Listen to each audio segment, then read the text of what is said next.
Hello दोस्तों, आपका स्वागत है एक और नई वीडियो में। जो कि आप स्क्रीन पर फोटो देख रहे हो वैसा ही हम चैट जीपीटी से बनाने वाले हैं। और आपने अभी तक हमारे वीडियो को लाइक नहीं किया तो वीडियो को लाइक कर दो। और चलो सबसे पहले गूगल को ओपन कर लेते हैं कुछ इस प्रकार से। फिर आपको यहाँ पे सर्च कर देना है चैट जीपीटी, जो कि मैं कर रहा हूँ। फिर आपको इस पर क्लिक कर देना है, ये जो पहली वाली लिंक आती है चैट जीपीटी, उस पर क्लिक कर देना है। फिर आपको कुछ इस प्रकार का इंटरफेस देखने को मिल जाएगा। फिर आपको यहाँ पे नीचे प्लस वाला आइकन दिख रहा है, उस पर क्लिक करके फोटोज पर क्लिक कर देना है और अपनी गैलरी में से कोई भी अपना एक फ़ोटो ले लेना है, जिसकी मैंने ये फ़ोटो लिया है। फिर आपको यहाँ पे अपना प्रॉम्प्ट पेस्ट कर देना है कुछ इस प्रकार से। प्रॉम्प्ट आपको डिस्क्रिप्शन में मिल जाएगा, वहाँ से आप लोग कॉपी कर लो और यहाँ पे आके पेस्ट कर दो।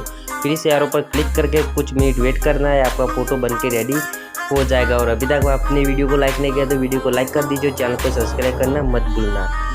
तो चलो कुछ मिनट वेट करते हैं।